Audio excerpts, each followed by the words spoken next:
Bismillah, Assalamualaikum warahmatullahi wabarakatuh. Innal hamdalillah nahmaduhu wa nasta'inuhu wa nastaghfiruhu wa natubu ilaih. Wa na'udzu billahi min syururi anfusina wa sayyiati a'malina. Man yahdihillahu fala mudilla lahu wa may yudlil falan tajida lahu waliyyan mursyida. Asyhadu an la ilaha illallah wa asyhadu anna Muhammadan abduhu wa rasuluhu al-Mustafa sallallahu alaihi wasallam wa ala alihi wa ashabihi ajma'in. Allahumma la ilma lana illa ma 'allamtana innaka antal alimul hakim. Allahumma faqihna fi dinika wa 'allimna ta'wila kitabika ya 'alim. Allahumma ya muyassiral 'asir yassiril 'asir fa inna taysirul 'asir 'alaika yasir. Wa anta maulana fa ni'mal maula wa ni'man nasir amma ba'd.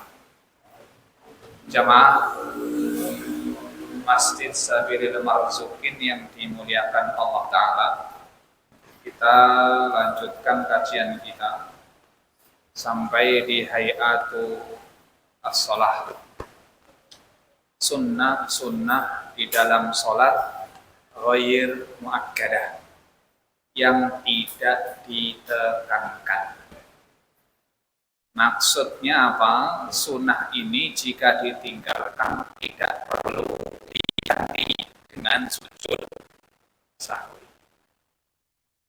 Kalau kemarin ada 4 sunnah yang ditekankan, termasuk di dalamnya qunut subuh dalam mazhab Asy-Syafi'i. Kalau tidak qunut ya diganti dengan sujud sahwi, dan kemudian juga duduk di antara duduk tahiyat pertama itu termasuk sunnah yang ditekankan. Baik, sekarang sunnah yang tidak ditekankan, yang pertama raf'ul yadaini 'inda takbiratul ihram, yaitu mengangkat tangan untuk bertakbir ketika takbiratul ihram, wa 'inda ruku', ketika ruku', wa raf'u minhu, dan ketika i'tidal, bangkit dari ruku'. Para ulama dalam kaitan mengangkat tangan ada 3 kondisi. Yang pertama, semuanya sepakat tentang hukum mengangkat tangan, hukumnya sunnah ketika takbiratul ihram. Semua mazhab sepakat dari jenengan disunnahkan mengangkat tangan ketika permulaan sholat. Allahu Akbar, ya, ngangkat tangan, hukumnya sunnah. Ya. Tapi kalau tidak mengangkat tangan, tidak membatalkan sholat, tidak mengapa. Ya mengwagu menuai, Pak. Karena ini jarang kita lihat. Jadi orang masuk sholat Allahu Akbar langsung begini. Nah itu kan belum pernah dan jarang mungkin kita lihat. Tapi secara hukum tidak membatalkan sholat. Kemudian kondisi yang kedua yaitu mengangkat tangan di saat ruku' dan bangkit dari ruku'. Inilah yang kemudian di dalam mazhab Syafi'i disunnahkan. Tapi ada beberapa mazhab yang berbeda pendapat bahwa ada yang tidak menyunahkan mengangkat tangan. Makanya kalau kita sekarang dominan Syafi'iyah di Indonesia, ketika rukuk mengangkat tangan, bangkit dari rukuk mengangkat tangan. Kemudian yang terakhir, ketika akan sujud, ketika sujud. Jadi mungkin jenengan lihat ada yang sujud kok mengangkat tangan niki. Aneh. Untuk mazhab Syafi'i tidak berpendapat ya, sunnah mengangkat tangan untuk Allah sujud. Kondisi-kondisi yang disunahkan hanya tadi yang kita sebutkan. Yang paling utama adalah takbiratul ihram. Ini saya harap bisa memahami antara takbir, ya, takbiratul ihram antara mengangkat tangan dengan ucapan. Yang rukun itu apa?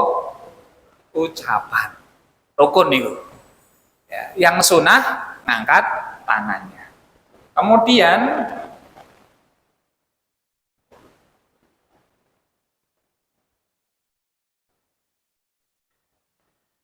wa wad'ul yamin 'ala shimal, menaruh tangan di atas tangan kanan di atas tangan kiri, fauqa as-surrah.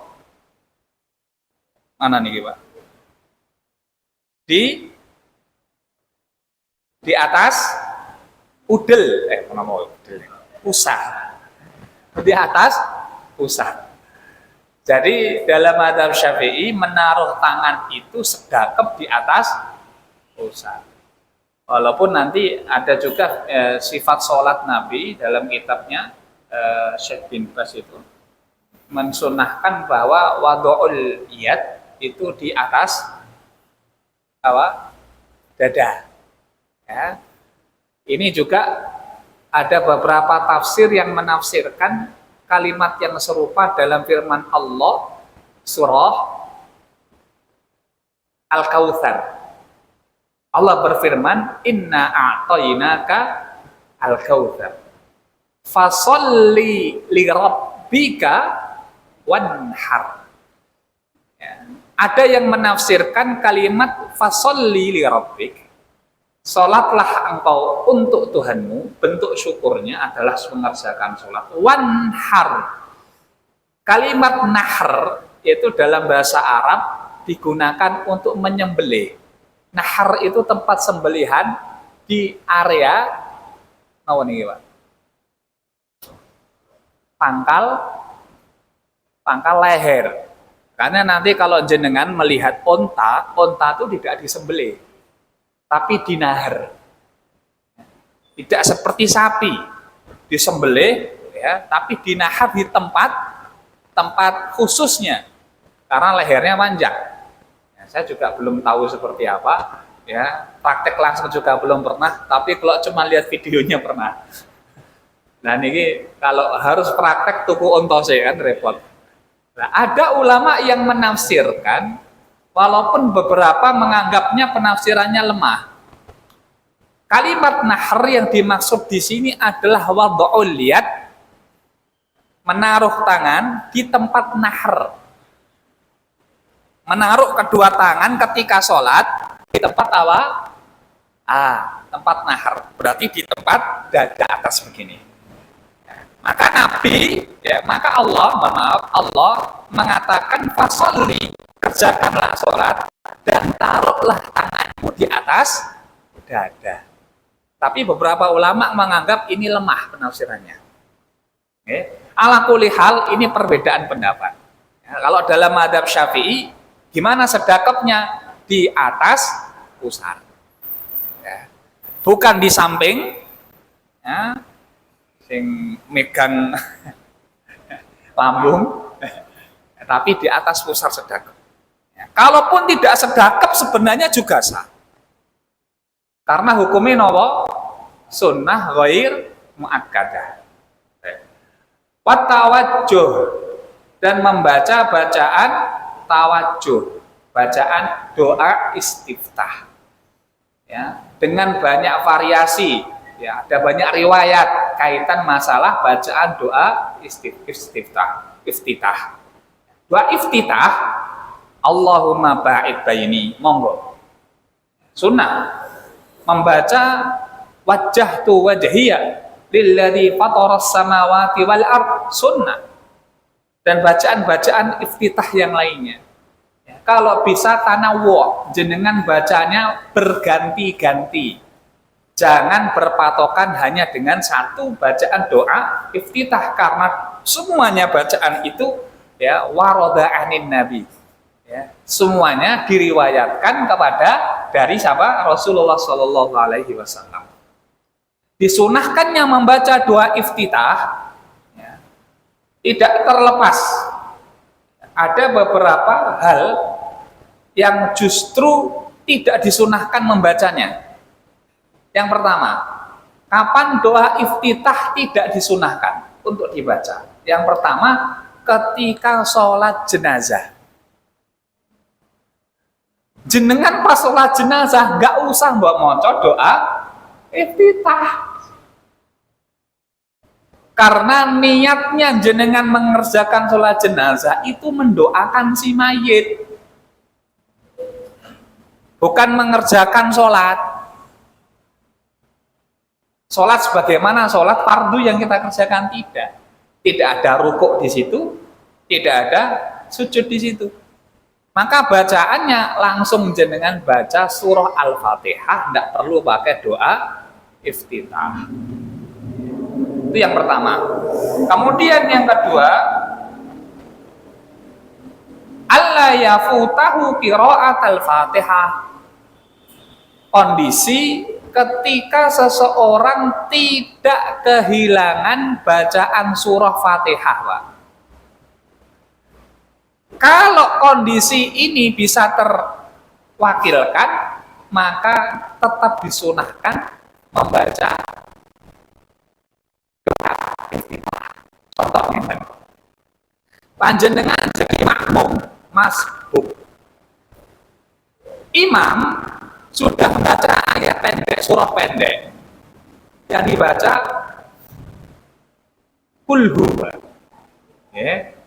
Dari sudah waladhdallin amin bismillahirrahmanirrahim qul huwallahu ahad. Jenengan baru masuk jadi makmum.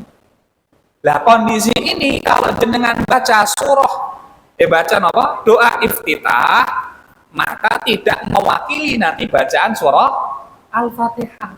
Sehingga bagaimana?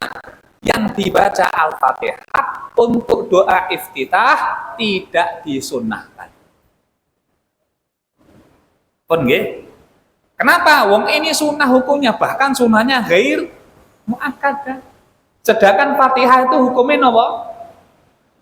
Rukun. Kalau dalam mazhab Syafi'i, siapa yang membaca Al-Fatihah? Imam. Wajib, jelas. Jenengan jadi imam kok lali Fatihah, batal jelas. Ya.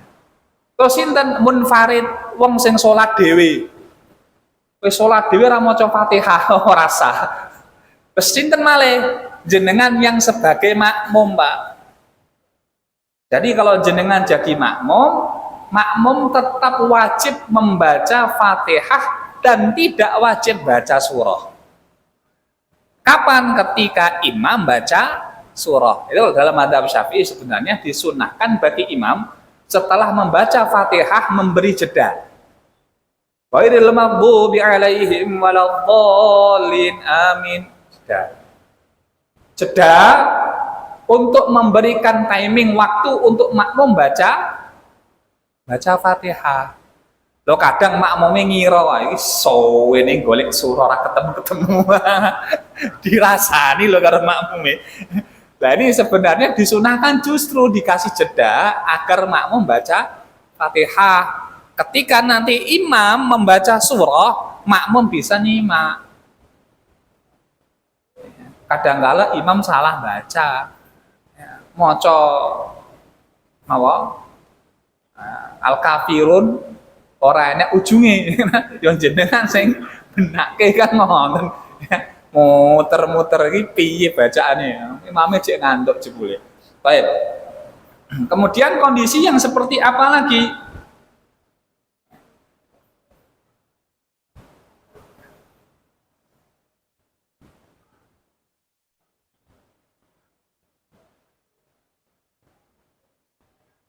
Allah yafutal waqt. Waktunya tidak habis. Jadi misal jenengan sholat maghrib ngenten iki mendekati isya. Mendekati isya waktunya mepet, Pak. Ini kalau tak geber masih bisa. Maka kalau jenengan mengerjakan di waktu yang mepet tadi, maka iftitah kalau tidak bisa kebaca nggak usah dibaca. Oke, karena hukumnya sunnah saja. Langsung maca Fatihah.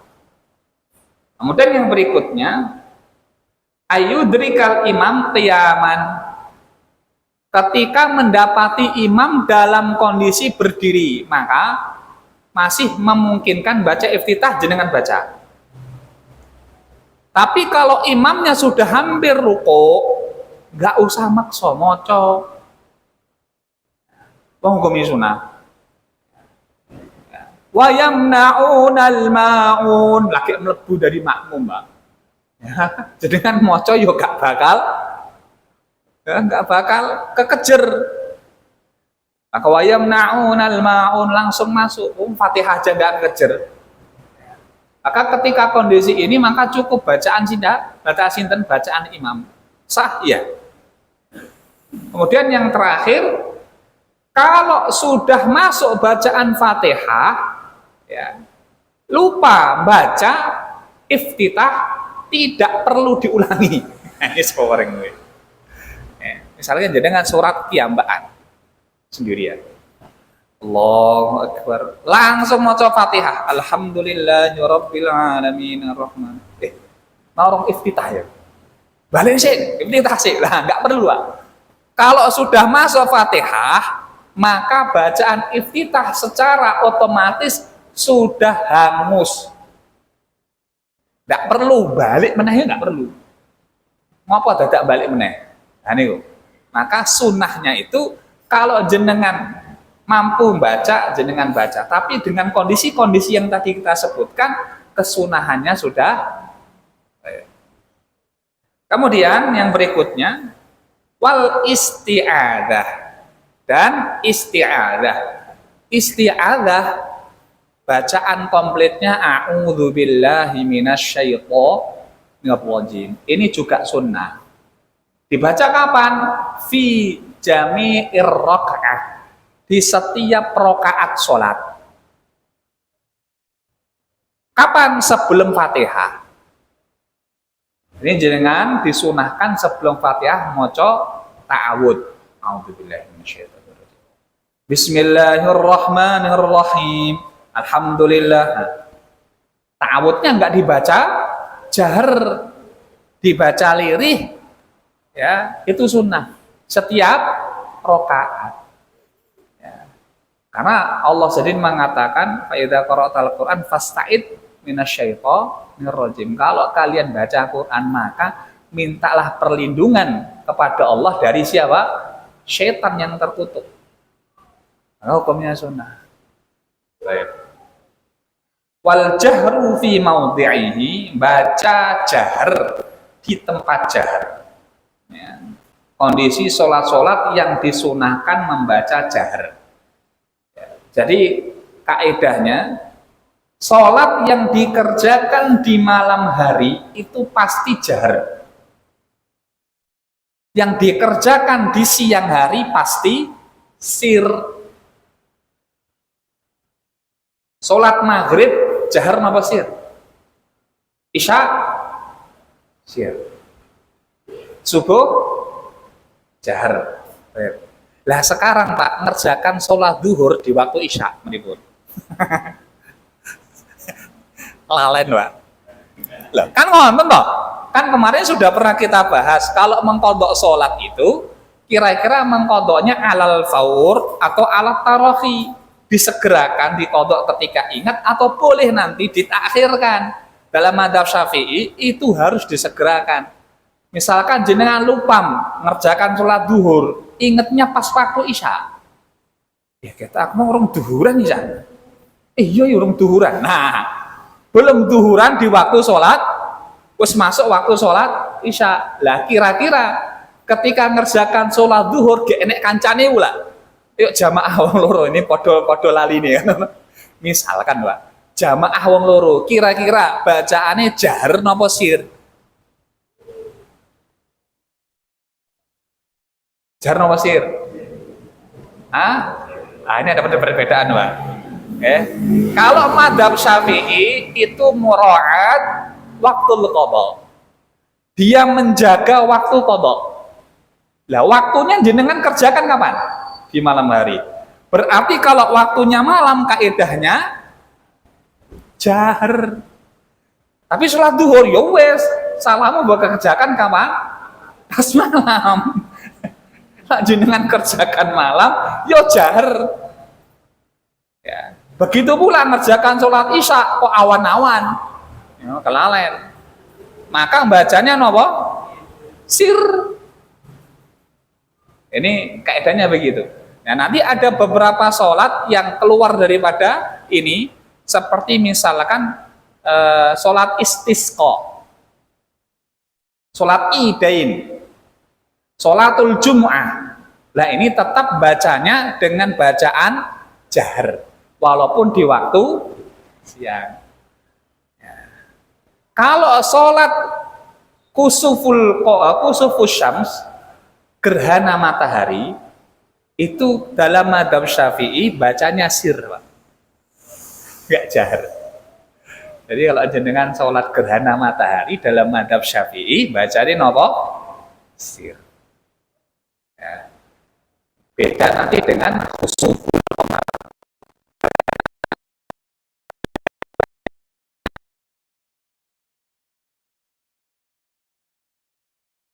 Sholat khusuful qamar itu ya dengan rukuk yang 2 kali itu. Nah itu kan bacaannya disunahkan lama semua. Oh, saya pernah mengikuti sampai saking lama rukuknya, lama sujudnya.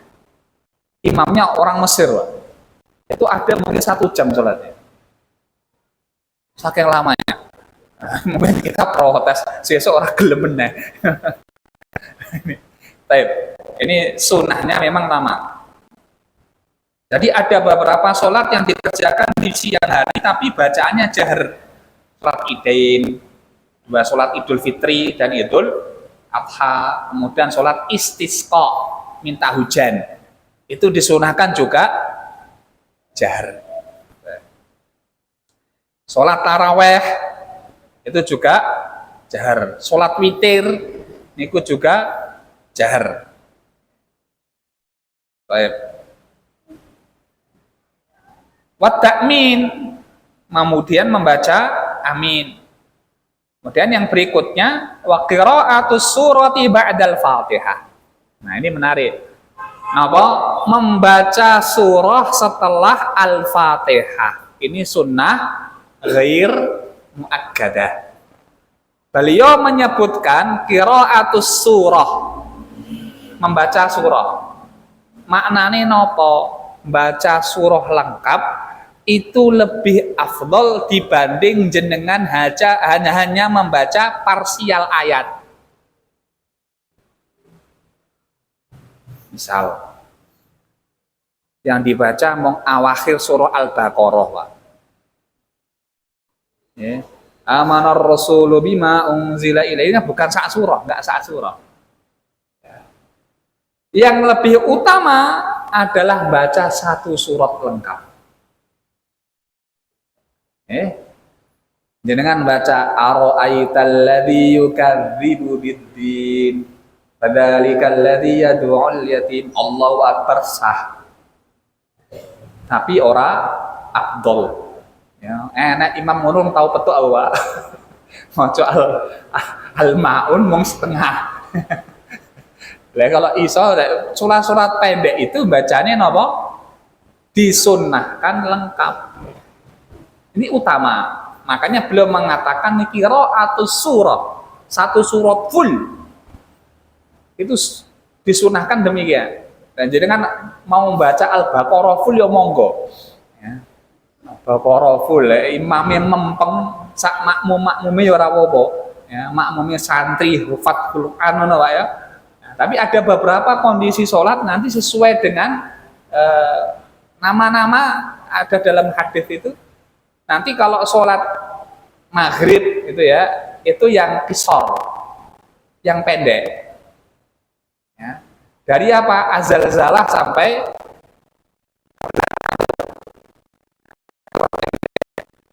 Nah, kemudian nanti kalau sholat isya itu dari an-naba, agak apa?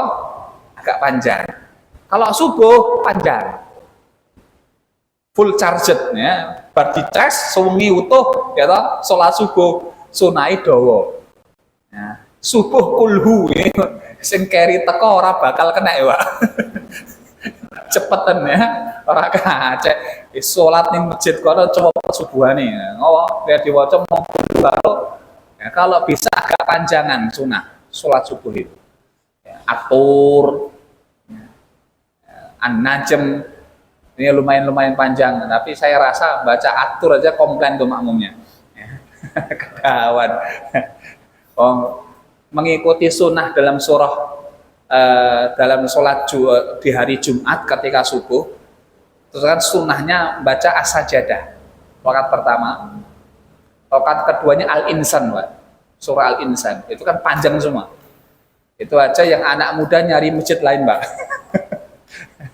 Tereliminasi masjidnya ya, jadi emang ini perlu kekuatan hati. Kemudian wat takbirat inda raf'i wal khafdhi, yaitu bacaan takbir ketika rafa, bangkit, ataupun ketika sujud. Ya, ini juga berlaku untuk bacaan untuk kondisi ketika seseorang mengerjakan sujud tilawah. Misalkan imam baca as-sajadah kayak tadi, itu kan disunahkan imam sujud tilawah. Ini kalau bisa nanti masjid ini ngamalkan tuh, Pak. Kalau bisa. Ya. Nah, imamnya dipaksa kon ngapal as-sajadah. Ben enek latihan sujud tilawah. Ki salat model bagi sujud kok langsung bar maca kok langsung sujud, pergi bangkit lagi ya. Ketika sujud membaca takbir. Ya, misalkan imam baca bacaan tilawah tadi, ya, dia baca bacaan tilawah itu, kemudian selesai dia baca wahum la yastakbirun. Ya, kemudian dia mau sujud, maka sujudnya imam disunahkan takbir sebagai himbauan agar makmum bisa ngikuti. Allahu Akbar, ikut. Ketika bangkit takbir lagi, Allahu Akbar. Ya. Langsung dibaca kelanjutan ayatnya tatajaba junubum anil madaji sampai selesai. Nah, ini disunahkan demikian. Kemudian wa qaulu sami'allahu liman hamidah Rabbana lakal hamd. Dan ini sebenarnya kalimat sami Allah liman hamidah disunahkan untuk imam, makmum enggak. Jadi makmum itu disunahkan baca langsung tahmidnya. Rabbana lakal hamd. Rabbana walakal hamd. Allahumma Rabbana. Ini banyak variasinya, Pak. Ini riwayatnya banyak. Ya, tadi jenengan baca Rabbana lakal hamd tanpa wawu sah, Rabbana walakal hamd dengan wawu juga sah, ada tambahan Allahumma Rabbana juga sah. Ya, ini semuanya wurud anin Nabi Sallallahu Alaihi Wasallam. Oke. Kemudian wa tasbih fir ruku'i was sujud, baca tasbih ketika rukuk dan sujud. Ya. Tasbih subhanallah. Napa? Bacaan jenengan apa? Subhana rabbiyal azimi, ya. Subhana rabbiyal azim, subhana rabbiyal azim, atau subhana rabbiyal azimi wa bihamdi. Jangan baca itu sah. Subhanakallahumma rabbana wa bihamdika Allahumma gfirli sah. Bagi jenengan yang gampang yang mana silahkan. Ya, tasbih ini dibaca. Ya, ya, karena banyak riwayat akan bacaan-bacaan itu. Kemudian sujud juga demikian sama. Subhana rabbiyal a'la atau subhana rabbiyal a'la wa bihamdi. Ya, atau subhanakallahumma rabbana wa bihamdika Allahumma firli. Kemudian wa wada'ul yadaini 'alal fakhidaini fil julus. Meletakkan kedua telapak tangan di atas paha ketika duduk. Jadi ketika duduk di antara dua sujud ataupun duduk iftirash ketika tahiyat, ditaruh tangannya di atas paha. Dan saya bingung ya, pas duduk tangannya taruh mana, tak sedakep wae. Nah, sunahnya ditaruh di atas paha. Kemudian apa malih? Ya basutul yusra wa yaqbidul yumna. Yang kiri digebiar, gebiar, bahasa Indonesia ini. Direnggangkan, yang kanan dikepalkan. Itu ketika tahiyat. Illal musabbihah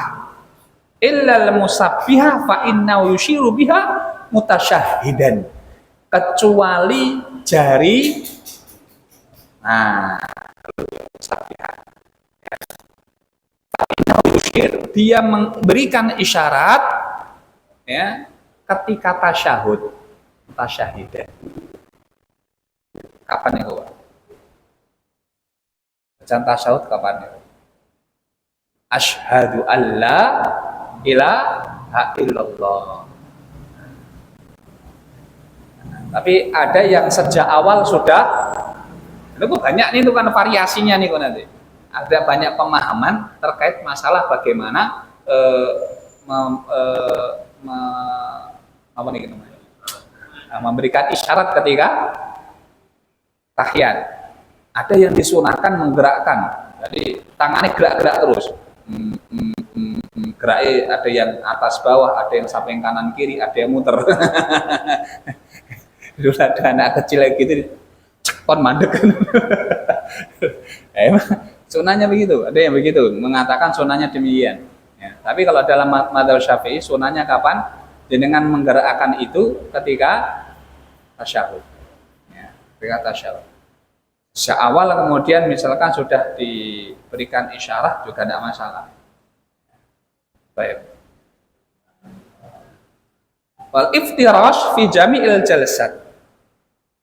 Mengerjakan duduk iftirash. Iftirash itu yang kaki kirinya ditindihi, Pak. Itu iftirash.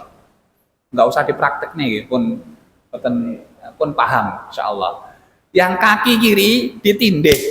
Dan itu iftirash. Ya. Di mana? Di setiap semua duduk. Semua duduk dalam madzhab Syafi'i ditindih kaki kiri. Wa tawarruk fil jalsah al-akhirah. Sedangkan tawarruk yang kaki kiri masuk ke sana, nah, dulu tawarruk ya, berlaku untuk tahiyat akhir.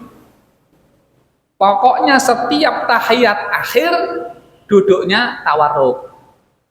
Sholat subuh enggak ada tahiyat awal langsung akhir. Berarti duduknya menggunakan apa? Tawarruk langsung. Ya. Makanya ada yang kok duduknya iftirash subuhnya. Nah, sedangkan sholat yang lain kok tawarruk. Nah ini madhab Hambali. Hambali. Nah duduknya kok tawarruk terus dari awal sampai akhir, terus duduk apapun semuanya tawarruk. Ini Maliki, Pak. Iya betul. Kok duduknya iftirash terus dari awal sampai akhir, iftirash terus. Wih Hanafi ini. Nah, ini sekarang yang kita lihat ini semua duduk tawarruk, ya. Semua duduk iftirash. Khusus untuk tahiyat akhir kok tawarruk, berarti Syafi'i. Ya. Berarti nopo? Syafi'i. Makanya dalam madzhab Syafi'i kalau jenengan sholatnya kok langsung penutupan, cuma 2 rakaat, ya, langsung ditutup dengan tahiyat akhir, maka langsung duduknya tawarruk. Insya Allah masalah duduk tidak perlu diramekan. Ya, ini duduk rasunah, iya itu rasunah. perkara lungguhe perkara sunah. Padahal semuanya juga berlandaskan dalil.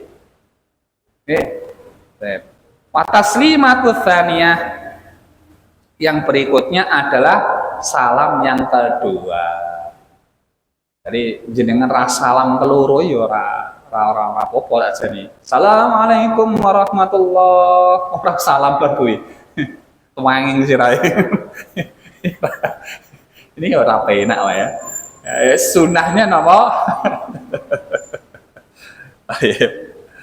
Jadi saya rasa untuk bagian ini sudah paham semua. Faslun bab baru. Wal mar'atu tukhalifur rajula fi khamsati asya. Fi khamsati asya. Wanita menyelisih laki-laki dalam 5 kondisi.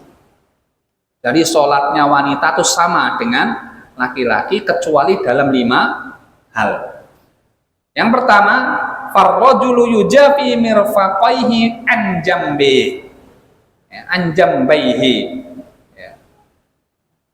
Farrajul, pria itu yujafi, memberikan jarak. Mirfaq, napa mirfaq niku, Pak? Napa niki? Sikut dari jam perutnya. Jadi ketika jenengan sujud itu disunahkan agak memberikan jarak. Ya. Tidak malah diwingkup ngene, Pak. Tidak juga terlalu lebar keleke mambu. Ya. Makanya kasihan sampinge wis ora tau obat kelek ya. Digebiarke juga. Nah ini sunnahnya para laki-laki ketika sholat itu tidak didekatkan dengan perutnya. Wa yuqillu batnahu an fakhidaihi fir ruku'i was sujud. Ya. Wa yuqil batnahu an fakhidaihi, memberikan jarak antara perut dengan apa nih? Pahanya ketika rukuk dan sujud. Jadi rata terlalu diwingkung Pak. Itu laki-laki. Wa yajharu fi mawdi'il jahri, dan dia membaca dengan lantang di tempat yang lantang, di waktu lantang. Wa idza nabahu syai'un fi shalah sabbaha, dan ketika ada yang memberikan peringatan di dalam salat dengan tasbih. Subhanallah, salah, subhanallah. Nah, ada apa yang ingin diingatkan, subhanallah. Ya, kadang-kala misalkan jenengan sholat sunnah dan atau sholat wajib sendirian munfarid, tiba-tiba di depan jenengan ada orang mengerjakan, orang pergi, HP-nya jatuh, nggak kerasa, mau diingatkan, jenengan ngomong HP-mu mas, batal sholat. HP-mu mas, batal sholat. Dengan ucapan subhanallah dengan maksud mengingatkan, kalau ada batal juga sama. Maka tergantung maksud dan niatnya itu apa. Niatnya zikir subhanallah, padahal juga di situ HP-nya kan jatuh itu. Subhanallah, niatnya zikir plus mengingatkan, itu masih ada covernya, jadi sholatnya tidak batal. Nah, kalau bisa diniatkan zikir. Subhanallah. Oh, kadang ada yang mengucapkan selain dalam bacaan itu karena ketidaksengajaan, karena kebiasaan, Pak. Pas sholat enek sing tahmid mripun. Goro-goro bersin. Haji, alhamdulillah. Sing sampingin nyaut pula. Oh, sampun. Ya hamukallah. Kaget karena refleks, Pak. Biasanya di luar sholat baca untuk doakan, pas sholat ke bawah. Kalau baca alhamdulillah itu masih ada bacaan yang mboten. Bacaan sholat sing bacaan alhamdulillah kan betul. Nah, Fatihah. Jangan jenengan cari yang yarhamukallah itu. Ya, jawabnya nggak boleh, Pak. Dalam sholat. Dulu boleh, setelah turun ayat ya, berkaitan tentang sholat ya, inna hadhihi sholat, ini adalah sholat, tidak boleh la yasluh di dalamnya ucapan manusia, maka setelah itu tidak boleh lagi berbicara di dalam sholat. Bahkan bicara itu nanti bisa membatalkan, nanti ada yang membatalkan sholat apa saja kita akan bahas insyaallah. Wa auratur rajul, dan auratnya laki-laki ma baina surratihi wa rukbatih, antara surrah dan rukbah, antara lutut dan nama niki pusar. Pusar bukan aurat, bawahnya itu aurat ya. Jengkol juga sama.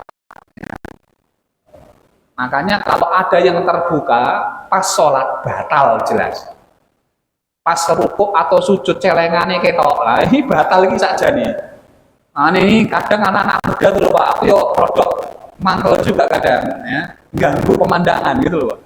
Ya, sholat pelepisan ya, tidak diperhatikan nanti kalau rukuk terbuka kaosnya ya, pas sujud tersingkap semua celengannya ketok. Ini menolong ngelobok duit itu. Lah ini batal Pak sebenarnya. Ya.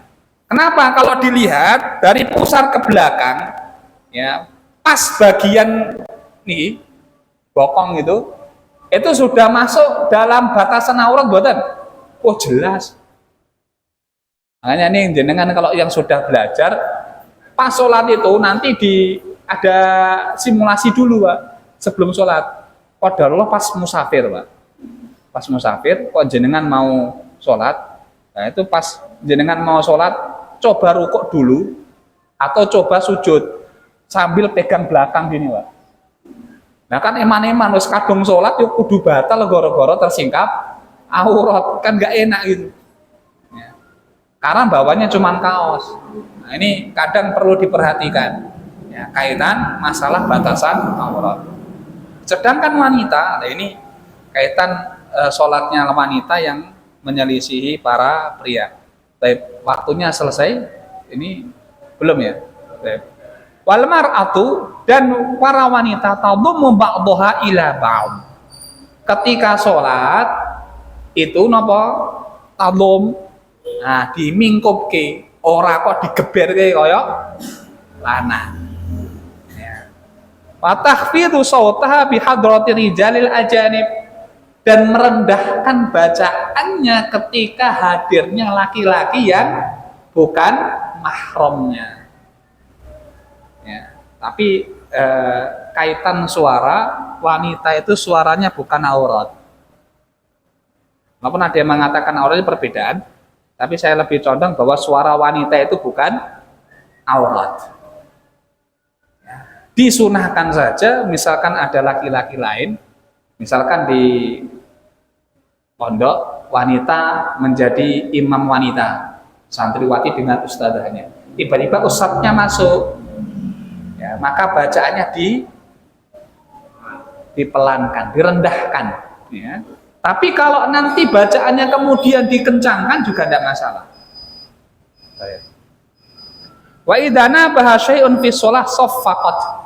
Kalau mengingatkan, maka para wanita tidak dengan tasbih, tapi dengan tepuk tangan. Pripun tepuke? Tepuk pramuka batal. Ya. Kalau dia paham ilmunya kemudian dijadikan ini sebagai mainan, jelas batal.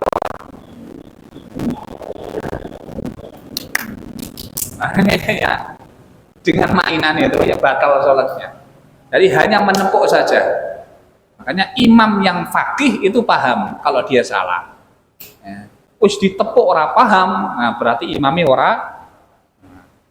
Yang terakhir, wa jami'u badanil hurrati auratun illa wajhaha wa kaffaiha.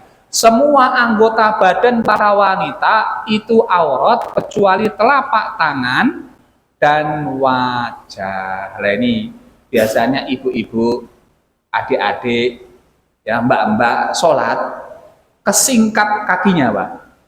Nggak tahu sholat.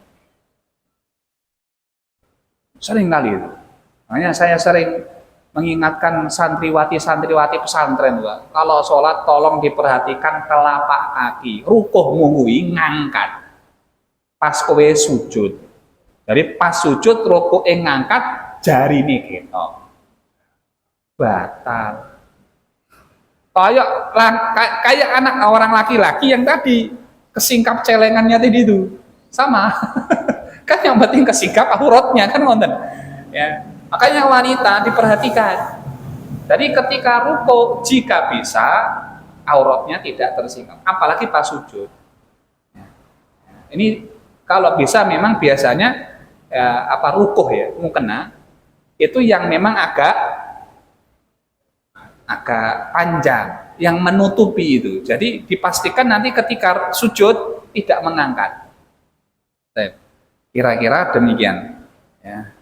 Wal amatu karrojul, sedangkan amah budak perempuan itu seperti laki-laki auratnya di dalam sholat.